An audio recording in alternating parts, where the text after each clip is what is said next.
Assalamualaikum warahmatullahi wabarakatuh. Perkenalkan, nama saya Desri Ayu Adeningsi, NIM 2014040039. Baiklah, pada kali ini saya akan memenuhi tugas terakhir mata kuliah evaluasi pembelajaran matematika dengan dosen pengampu Ibu Nita Putri Utami, MPD. Yang mana tugasnya yaitu mengenai yang pertama tes, yang kedua penilaian sikap, yang ketiga penilaian keterampilan. Enjoy this video. Baiklah, kita masuk kepada pembahasan yang pertama, yaitu tes. Tes adalah salah satu upaya pengukuran terencana yang digunakan oleh guru untuk mencoba menciptakan kesempatan bagi siswa dalam memperlihatkan prestasi mereka yang berkaitan dengan tujuan yang telah ditentukan. Secara singkatnya, tes merupakan suatu alat penilaian dalam bentuk tulisan untuk mencatat atau mengamati prestasi siswa yang sejalan dengan target penilaian. Tentunya tes ini berisi dengan soal-soal. Namun, sebelum termasuk kepada soal-soal, guru terlebih dahulu membuat kisi-kisi. Selanjutnya baru soal. Setelah soal dibuat, diikuti dengan kunci jawaban, barulah dilakukan rubrik penskoran atau rumus untuk penilaiannya. Yang pertama yaitu kisi-kisi. Di sini kisi-kisi soal yang saya misalkan yaitu untuk SMAN XY dengan mata pelajaran matematika wajib dengan kelas 12 MIPA atau 12 IPS. Dengan dengan total waktu yang untuk tes ini yaitu 35 menit dengan jumlah soal 6 soal, yang mana terdiri dari 5 soal pilihan ganda dan 1 uraian. Pada kisi-kisi soal yaitu terdiri dari kompetensi dasar, indikator pencapaian kompetensi, indikator soal, bentuk soal, dimensi proses kognitif, nomor soal dan bentuk soal.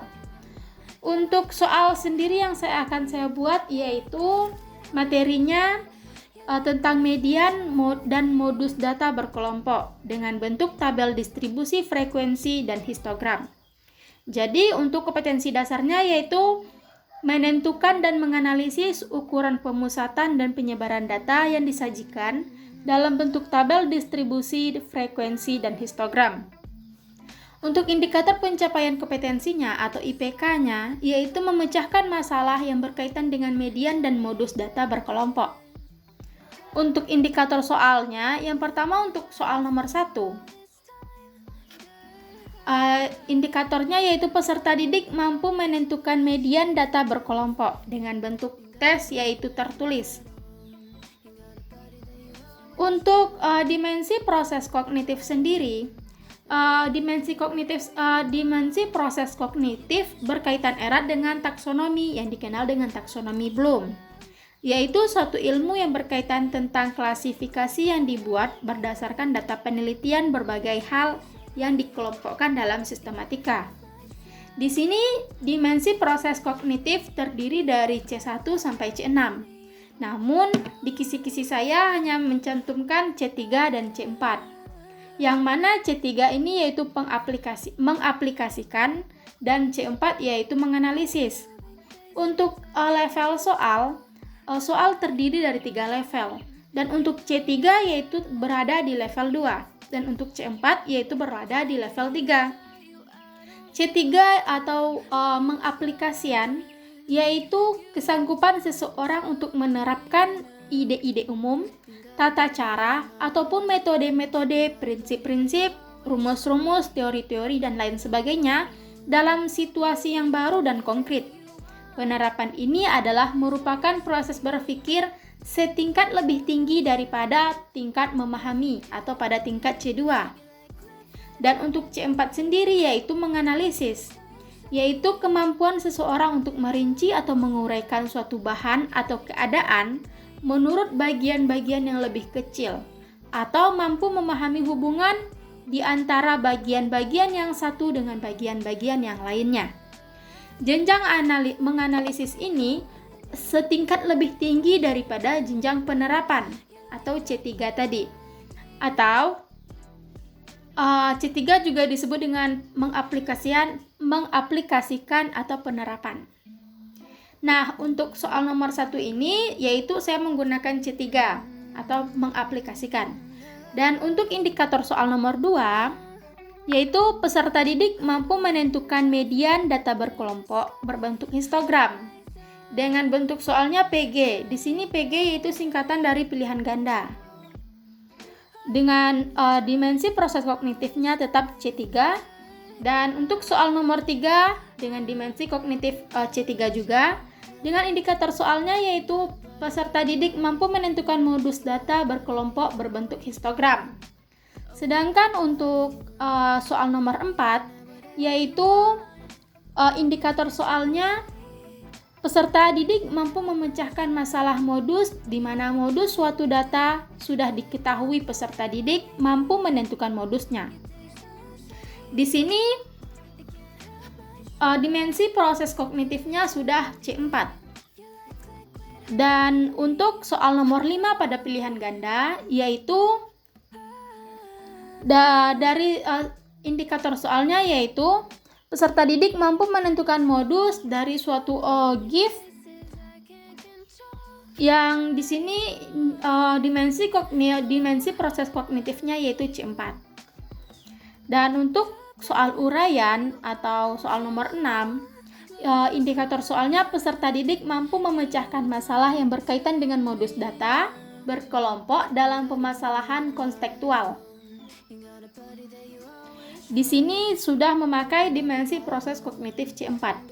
Jadi, pada 6 soal, ada 3 soal yang mana soal pertama hingga soal ketiga menggunakan dimensi proses kognitif C3.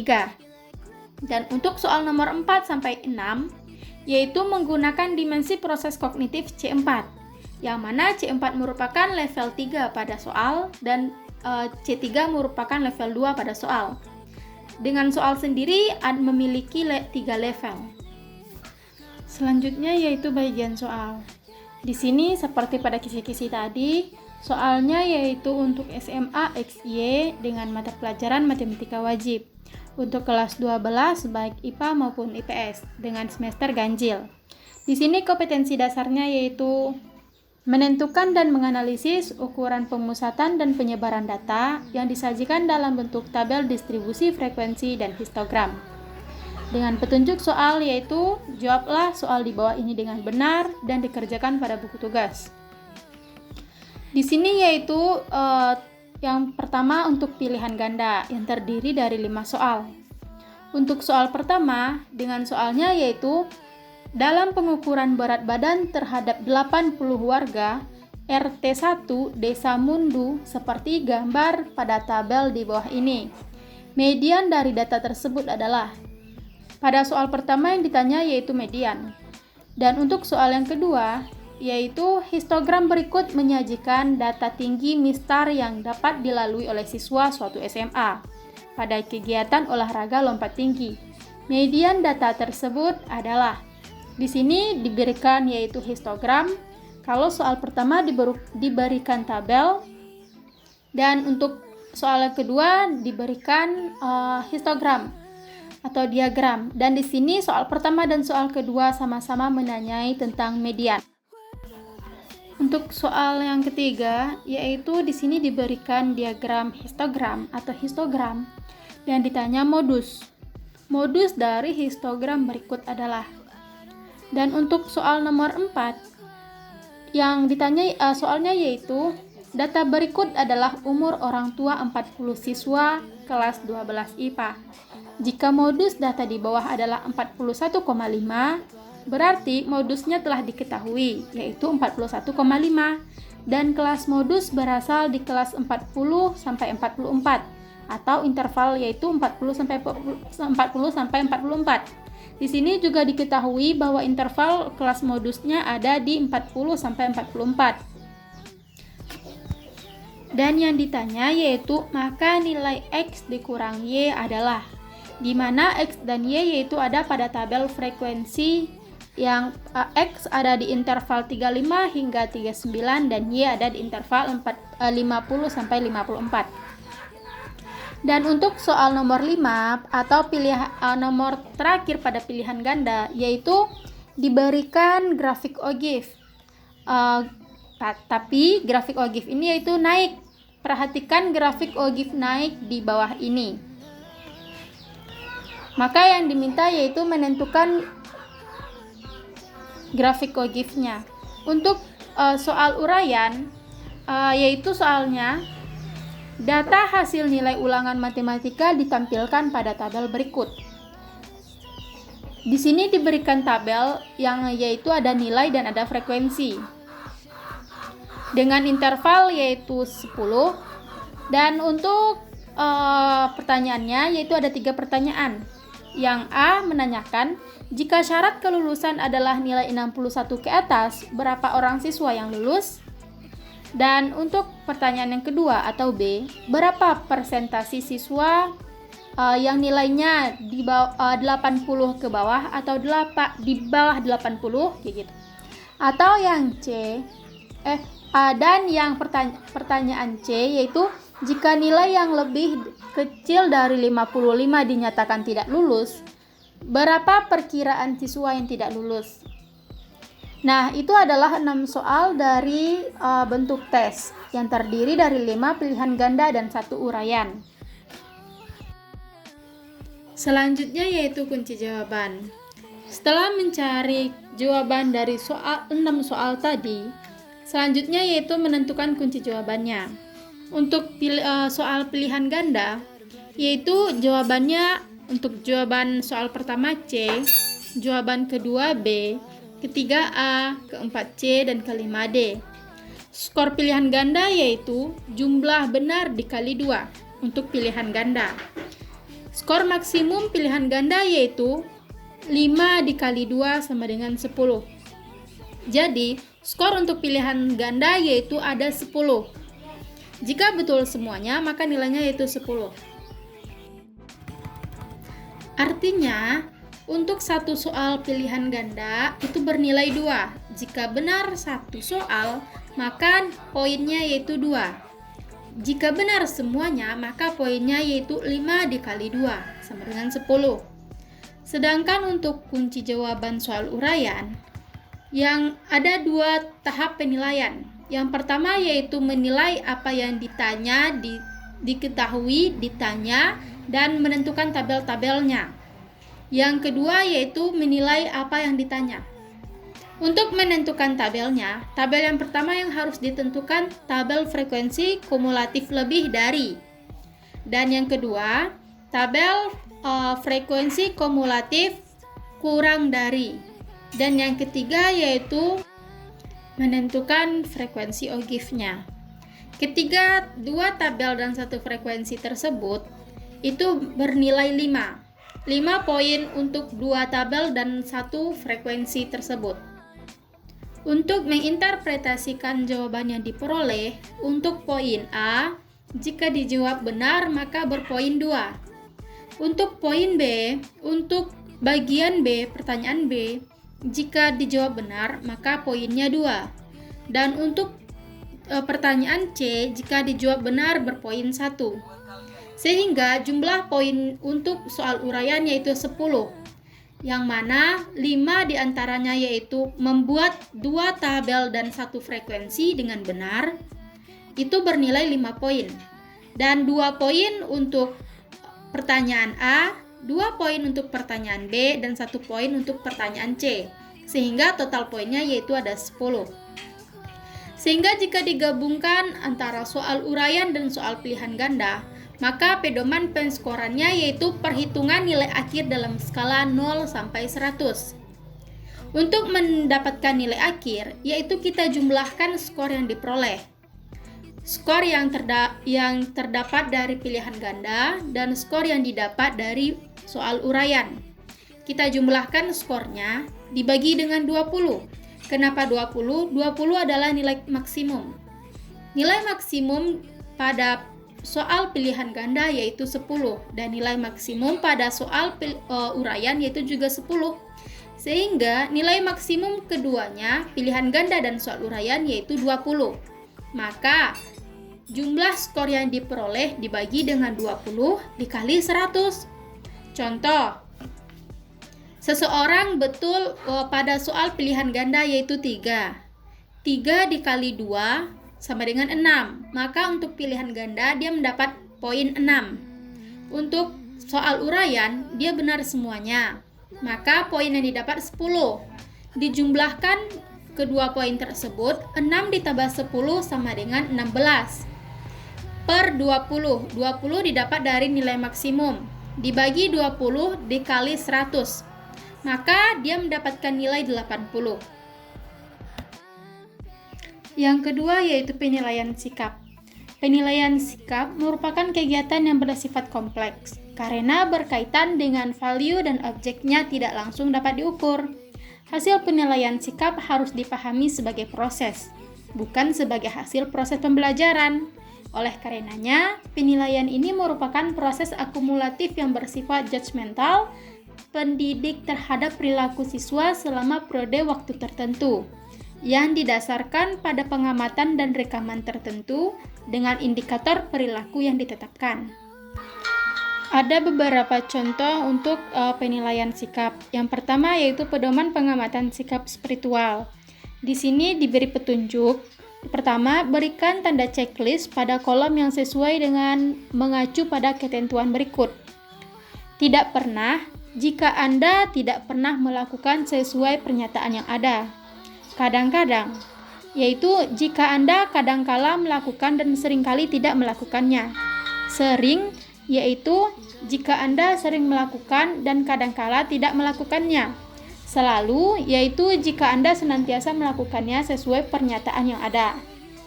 Untuk yang kedua yaitu lembar ini akan diisi oleh guru dengan nama, materi, tanggal pengamatan. Di sini materi saya yaitu tentang median dan modus data berkelompok. Di sini ada nomor, ada aspek pengamatan.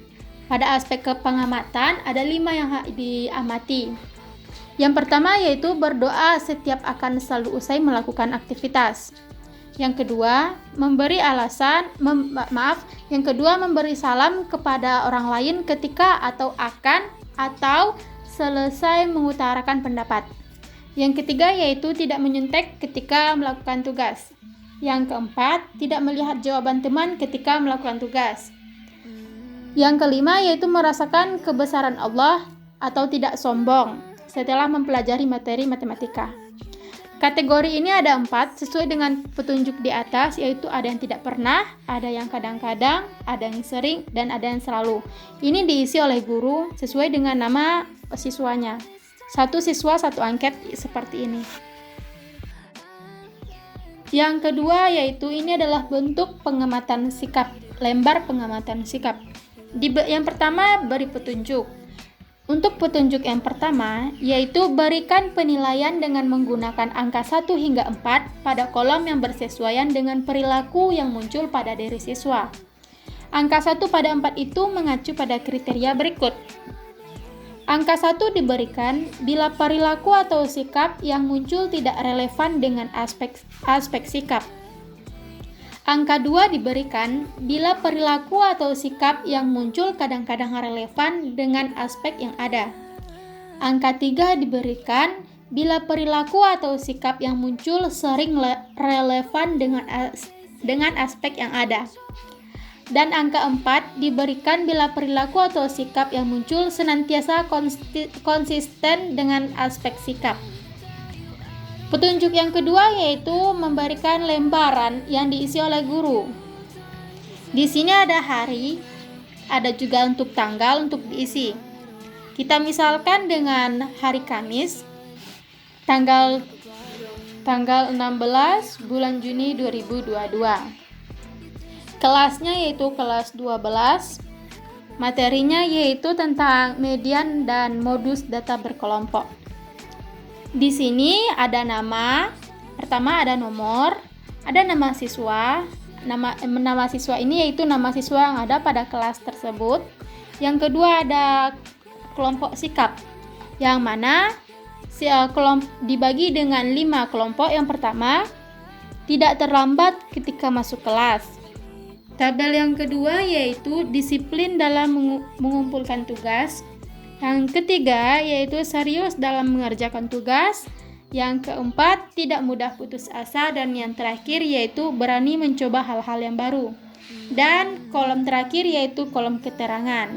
Di sini diisi oleh guru. Yang ketiga yaitu lembar penilaian diri. Petunjuknya yaitu berikan penilaian dengan cara membubuhkan atau memberi tanda checklist pada kolom yang sesuai. Kriteria yang perlu Anda perhatikan sebagai berikut. Ada yang tidak pernah, kadang-kadang, sering, dan selalu. Kadang-kadang diisi bila Anda tidak pernah melakukan sesuai pertanyaan. Kadang-kadang diisi bila Anda kadangkala melakukannya, namun sering tidak melakukannya.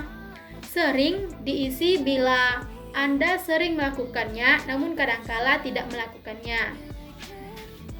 Kolom selalu di checklist bila Anda kerap atau senantiasa melakukannya sesuai pertanyaan.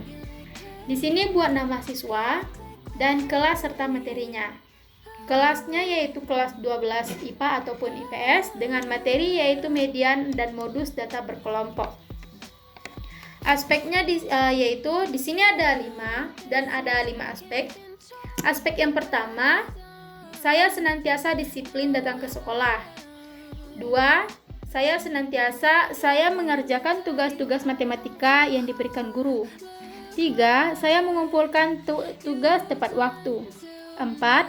Saya tidak mudah putus asa ketika dihadapkan pada soal matematika. 5. Saya berani mencoba-coba cara-cara baru ketika diminta menyelesaikan soal-soal matematika. Angket ini diisi oleh siswa dan skalanya diberikan oleh siswa itu sendiri, diisi oleh siswa dan diberikan nanti kepada gurunya. Cara yang terakhir untuk penilaian sikap yaitu dengan teman sebaya. Ini adalah lembar penilaian teman sebaya. Angket ini diberikan kepada teman kita untuk menilai diri siswa kayak gimana. Petunjuknya yaitu berikan penilaian kepada teman Anda dengan cara membubuhkan atau memberi tanda checklist pada kolom yang sesuai. Nama teman Anda yang dinilai, ada tanggal penilaian, dan ada materinya. Materinya yaitu tetap sama dengan yang tadi atau dengan yang sebelumnya, yaitu tentang median dan modus data berkelompok. Dengan 5 aspek. Aspek yang pertama yaitu tidak sering terlambat datang ke sekolah. 2. Senantiasa menyelesaikan tugas-tugas matematika yang diberikan guru. 3. Tidak pernah terlambat mengumpulkan tugas matematika yang diberikan guru. 4. Tidak mencontoh ketika diberikan tugas matematika oleh guru. 5. Mencoba cara-cara baru ketika diminta menyelesaikan soal-soal matematika. Melakukan ya atau tidak, checklist pada ya atau tidak oleh teman siswa atau oleh teman peserta didik. Dan hasil ini akan dikumpulkan secara massal kepada guru. Yang ketiga yaitu penilaian keterampilan. Penilaian keterampilan adalah penilaian yang dilakukan untuk mengukur kemampuan peserta didik dalam menerapkan pengetahuan dalam melakukan tugas tertentu. Di sini tugasnya yaitu tugas dalam mata pelajaran matematika di berbagai macam konteks sesuai dengan indikator pencapaian kompetensi. Ini adalah bentuk penilaian keterampilan dengan nama satuan pendidikannya yaitu SMA XY. Dengan tahun pelajaran yaitu tahun 2021 hingga tahun 2022. Kelasnya yaitu 12, kelas 12 untuk SMA. Semesternya yaitu semester ganjil. Mata pelajarannya yaitu mata pelajaran matematika. Kompetensi dasarnya yaitu 4.2. Menyelesaikan masalah yang berkaitan dengan penyajian data hasil pengukuran dan pemecahan dalam tabel distribusi frekuensi dan histogram. Dengan IPK-nya atau indikator pencapaian kompetensi yaitu 4.2.4. Menyelesaikan masalah yang berkaitan dengan median dan modus data berkelompok. Materinya yaitu materi statistika atau pengukuran pemusatan data. Di sini diberikan yaitu langkah-langkah pengerjaannya. Selanjutnya kita masuk pada rubrik penilaian keterampilan atau rubrik penskoran untuk penilaian keterampilan. Yang pertama, nilai A itu berkisar dari nilai 86 hingga 100. Kriterianya yaitu yang pertama, permasalahan dan penyelesaiannya sudah benar dan sesuai dengan konsep materi. Kedua, laporan membuat perencanaan, pelaksanaan, dan pelaporan. Yang ketiga yaitu bagian perencanaan memuat tujuan kegiatan yang jelas dan pembagian tugas anggota kelompok. Yang keempat yaitu bagian pelaksanaan memuat proses pengumpulan data yang baik, pemecahan masalah yang masuk akal atau nalar, dan penyajian data berbasis bukti. Yang kelima yaitu bagian pelaporan memuat permasalahan yang dibuat sendiri oleh kelompok, bukan hanya mengambil dari buku sumber atau internet, serta terdapat kesimpulan dari hasil diskusi kelompok. Yang kelima, yang terakhir yaitu untuk kategori penilaian A, yaitu kerjasama kelompok yang sangat baik. Untuk kategori nilai B, yaitu berkisar dari nilai 75 sampai 85. Dengan kriteria, yang pertama yaitu permasalahan sebagian besar sudah benar dan sesuai dengan konsep materi yang telah dipelajari. Yang kedua, laporan membuat perencanaan, pelaksanaan, dan pelaporan. Yang ketiga, bagian perencanaan memuat tujuan kegiatan yang jelas dan pembagian tugas anggota kelompok. Yang keempat, bagian pelaksanaan memuat proses pengumpulan data yang baik, pemecahan masalah yang masuk akal atau nalar, dan penyajian data berbasis bukti. Yang kelima yaitu bagian pelaporan belum memuat permasalahan yang dibuat sendiri oleh kelompok dan hanya mengambil dari buku yang bersumber dari internet. Ya, walaupun sudah terdapat kesimpulan dari hasil diskusi kelompok. Dan yang keenam adalah kerjasama kelompok yang sangat baik. Untuk nilai C didapat dari rentang nilai 65 hingga 74.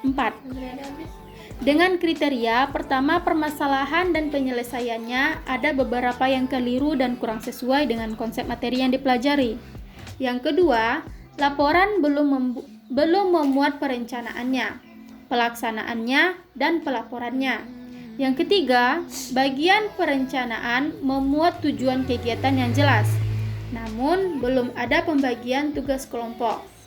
Yang keempat, bagian pelaporan belum memuat permasalahan yang dibuat sendiri oleh kelompok dan hanya mengambil dari buku sumber atau internet, serta belum ada kesimpulan dari hasil diskusi kelompok. Dan yang kelima yaitu kerjasama dengan kelompok baik. Untuk nilai D, yaitu nilainya berkisar kurang dari 65. Dengan kriteria yang pertama yaitu permasalahan dan penyelesaian yang dibuat keliru dan kurang sesuai dengan konsep materi yang dipelajari. Yang kedua, laporan belum memuat perencanaan, belum memuat pelaksanaan, dan belum memuat pelaporan. Yang ketiga, bagian perencanaan belum memuat tujuan kegiatan yang jelas, namun belum ada pembagian tugas anggota kelompok. Yang keempat, bagian pelaksanaan belum memuat proses pengumpulan data yang baik. Yang kelima, bagian pelaporan belum memuat permasalahan yang dibuat sendiri oleh kelompok, hanya mengambil dari buku atau bersumber dari internet, serta belum ada kesimpulan dari hasil diskusi kelompok tersebut. Dan yang keenam yaitu kerjasama kelompok kurang baik. Untuk skor nilai 0 didapat jika kriterianya yaitu tidak melakukan tugas proyek atau tidak melakukan tugas, tidak mengerjakan tugas. Itu akan mendapat skor nilai 0. Demikianlah materi yang saya sampaikan yang terdiri dari tes. Dengan tes juga terdiri dari beberapa. Yang pertama yaitu ada kisi-kisi, yang kedua yaitu ada bentuk soal, yang ketiga yaitu ada kunci jawaban dari bentuk soal tersebut, dan yang ketiga yaitu ada rubrik penskorannya. Dan materi yang kedua yaitu tentang penilaian sikap dan juga ada rubrik penskorannya. Serta materi yang terakhir yaitu tentang penilaian keterampilan dan juga ada rubrik penskorannya. Jika ada salah, saya mohon maaf. Saya akhiri dengan wassalamualaikum warahmatullahi wabarakatuh. See you.